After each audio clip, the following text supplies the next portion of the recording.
inventados inúmeros criminosos, que não havia. Então, da noite para o dia, o proibicionismo pretendeu acabar com o uso de drogas. E da noite para o dia, o proibicionismo só inventou criminosos. Usuários, entendidos como criminosos, né, e mercadores, entendidos como criminosos. Quando se fala na América Latina de drogas, se pensa em violência, se pensa em traficantes. A droga em si não tem nada a ver com a violência, nem a atividade. A atividade de venda é violenta porque é proibida. A guerra é violenta, a opção pelo modelo bélico pressupõe a violência. O objetivo da guerra é aniquilar o adversário, né? Só isso, nada menos do que isso. Olha lá, gente!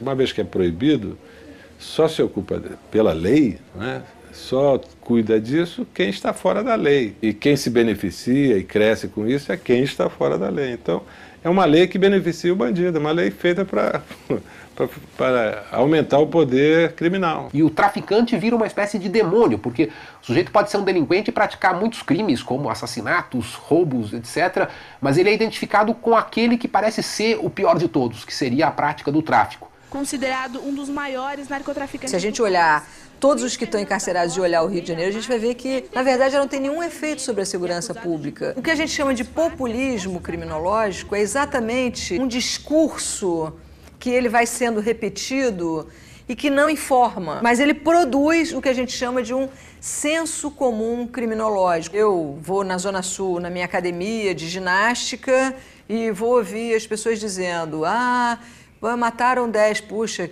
menos 10 traficantes, porque traficante tem que morrer. A matança que nós estamos assistindo aqui no Brasil, e particularmente no Rio de Janeiro, quer dizer, de agora mesmo, dia atrás, morreram 8, 10, e morrem 8, 10 por dia, e as pessoas não é bandido, não é bandida, mas estava lá. Apesar dessa ideia de que a lei se aplica de forma igualitária para todas as pessoas, a lei não é aplicada de forma igualitária.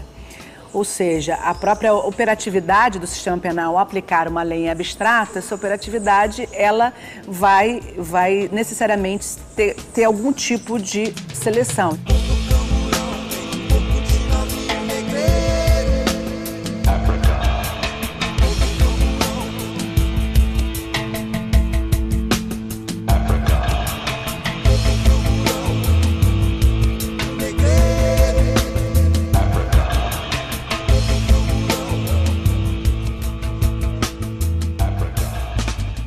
O policial mais americano que nós temos no Brasil é esse aqui, ó. Olha a pinta dele. Quem que gosta, hein? O cárcere está cheio de pessoas pobres, oriundas dos guetos, das favelas. 90% dos presos hoje são presos de baixa instrução, que ganham um salário mínimo, que ganhavam, que estavam desempregados, e a maioria deles é negros e mulatos, né? Então essa já é uma característica. Aqui é a ala do seguro. Depois a gente vai lá no Comando Vermelho, que hoje é a visita do comando. Tudo bem? Como é que você tá? Tudo bem?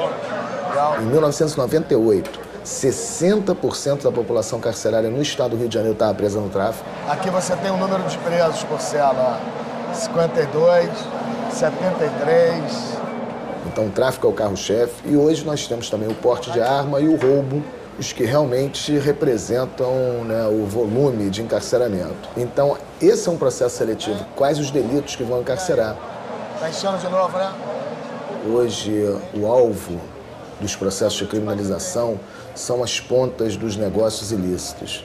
Então, quando se quer combater a contrafação, pirataria, né, o alvo é o camelô. Quando se fala em negócio do tráfico de drogas, nós vamos ver que quem está sendo criminalizado por esse negócio é o varejista, aquele que está na ponta. Hoje, esse é um sistema que ele atua somente punindo aqueles menores, aqueles, como se fala, o enxugar gelo. São os pequenos e que são facilmente substituíveis. Isso representa, para o negócio das drogas, algo muito irrisório. É como nós tentássemos pesquisar o dinheiro que circula na bebida alcoólica e no cigarro e fôssemos concentrar nossa atenção para o seu Manuel, dono do botequim. O dono do botequim, ele até ganha algum dinheiro com cigarro e com bebida, mas o forte da economia do cigarro e da bebida não está no botequim. Então, com as drogas acontece o mesmo fenômeno, só que é um mercado ilícito. Que poder econômico elas têm? Quer dizer, se elas tivessem poder econômico, elas saíam da favela. O que mostra que por trás dessa questão das drogas existe também um processo de criminalização da pobreza.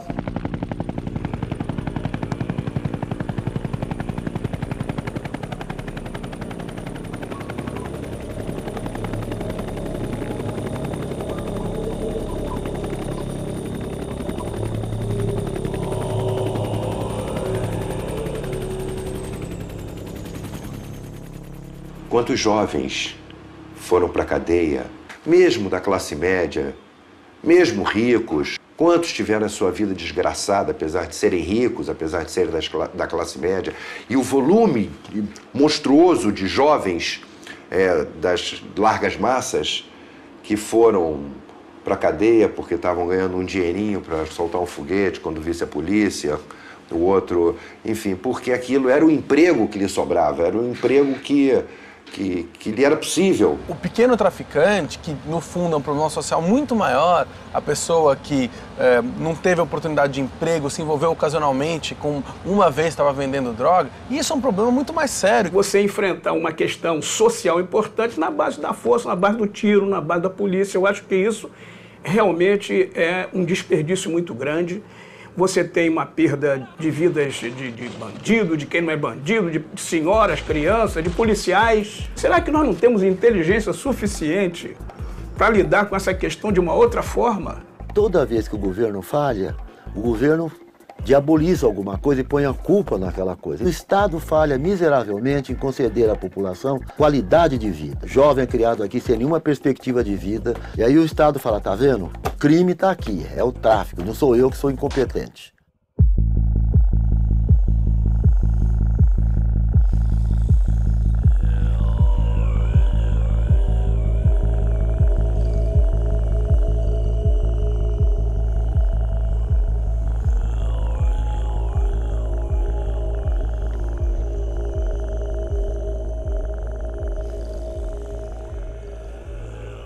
O tráfico de drogas ele envolve uma gama de atividades complexas, né? Desde o plantio, a produção, o refino, a distribuição, até chegar no comércio varejista, né? E depois de tudo isso tem a reciclagem do dinheiro, a lavagem, né? Que é talvez o processo mais importante e que conta com a conivência do sistema financeiro. Por que hoje nós não temos ninguém preso por sonegação fiscal?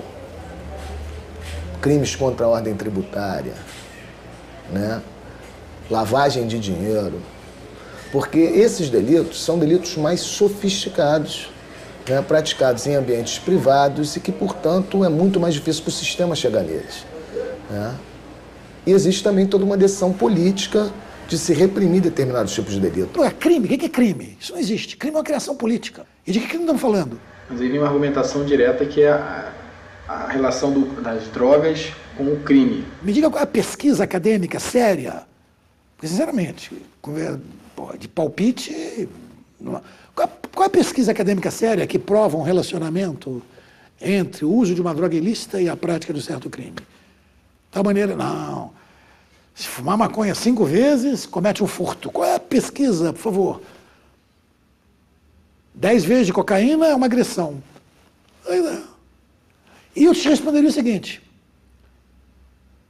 Estatisticamente...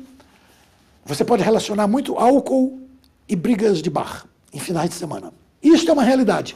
O que você me falou aí é uma ficção, eu vejo direitinho. Existe uma decisão política hoje de atacar essa criminalidade da periferia, né, dos guetos, dos estratos sociais mais vulneráveis, porque o encarceramento é uma decisão política. É o poder político que elabora as leis, e há interesses né, de setores de empresariais, de setores eclesiásticos, há interesses múltiplos, e aí as leis acontecem. Depois, na aplicação das leis, você tem também as decisões na prática. Essas decisões na prática nunca estão a cargo da polícia. Tira isso da sua cabeça. Quem decide o que vai fazer e o que não vai fazer é o poder político. Tudo que a sociedade não consegue resolver, ela atribui para o direito penal essa tarefa. O direito penal, ele é o mecanismo de controle social mais poderoso, mais forte, porque ele lida com a supressão da liberdade. Quem pratica crime está sujeito à prisão. Quer dizer, nenhum outro ramo do direito é tão intenso, é tão invasivo, é tão violento esse ponto. Essa imensa fantasia que existe em torno de crimes e de penas, que faz com que as pessoas insistam num remédio que já se mostrou fracassado. Seria o mesmo que você tratar uma doença com um remédio que você deu para milhões de pessoas durante anos e todas as pessoas morreram dessa doença e você dá doses mais altas desse mesmo remédio. Por paradoxal que isso possa soar, né, que a diminuição da criminalidade não vai decorrer da criminalização de uma conduta. E não se dá só isso com relação às drogas, não, aos outros crimes também.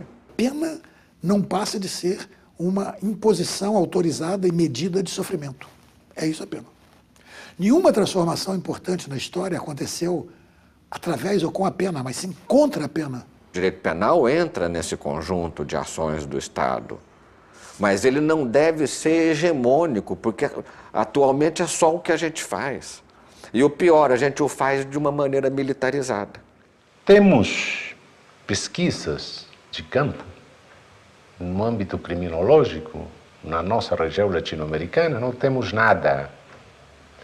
Temos grandes investimentos em polícia, em carros, em armas. Para quê? Não sabemos. Como é possível controlar um fenômeno sem conhecê-lo? Eu devo trabalhar com a polícia armada de fuzil ou de baioneta? De fuzil ou de granada? Quer dizer, essa não é a pergunta. A pergunta é qual é o modelo que eu uso para lidar com as drogas. Porque se o modelo continuar o modelo da repressão, o modelo da proibição e da repressão, aí você vai ficar perguntando como é que usa a polícia. Não, entendeu?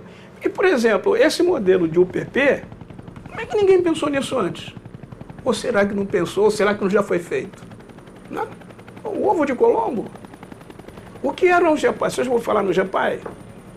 O que eram os PPCs? Era a mesma coisa. Você vê que há um modelo de vir empurrando para a periferia. E você acha que isso é coincidência? Ou isso não é deliberado? Claro que é deliberado. Mas ninguém tem coragem de falar isso. E a pergunta é a seguinte, para onde é que esse pessoal está indo? Sumiu? Isso é uma cidade sitiada, mas as pessoas acreditam que isso é uma coisa muito boa. Resolveram transformar a Zona Sul do Rio de Janeiro numa Mônaco. E o resto é resto. Pode dar certo? Eu não sei se os jornalistas são ingênuos ou se participam do... Porque ninguém diz nada. Você vai ver um massacre de informação, né, na televisão, no rádio, onde você ligar toda hora tem uma coisa maravilhosa. Aí pega um garotinho lá no morro fazendo assim para o policial. Os donos dos veículos de comunicação do Rio de Janeiro moram na Zona Sul, na Barra. Os grandes apresentadores, os colunistas, os produtores, os midiáticos de uma maneira geral, na Zona Sul, então, é um oba-oba danado, porque isso é farinha pouca, meu pirão primeiro. Até a década de 50 e início da década de 60, as favelas não tinham televisão. Então o cara não sabia que o deputado estava roubando dinheiro da ambulância, da saúde, e quando ele ia no hospital, ficava pelo corredor, aquilo acontecia porque o deputado roubava, porque o senador roubava o dinheiro da saúde. Ele não sabia disso. Agora ele sabe. Não pode dar certo, porque os caras estão vendo isso na televisão. Lá dentro dos presídios, o que você acha que eles conversam?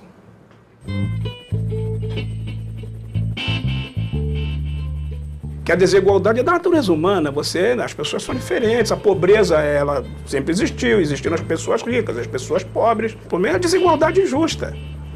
Eu acho que isso aí está fortalecendo a apartação social dessa cidade e desse estado. Uma cidade já historicamente com problemas sérios de desintegração social, e isso agora está realmente marcando muito isso. Por que tudo isso? Porque você tem esse modelo de que você enfrenta essa questão das drogas, a polícia proíbe, aí a polícia e a prisão que vão dar jeito nisso. Muitas pessoas estão abdicando do desejo da liberdade. Há propostas que vêm sendo crescentemente aceitas de troca da liberdade por segurança.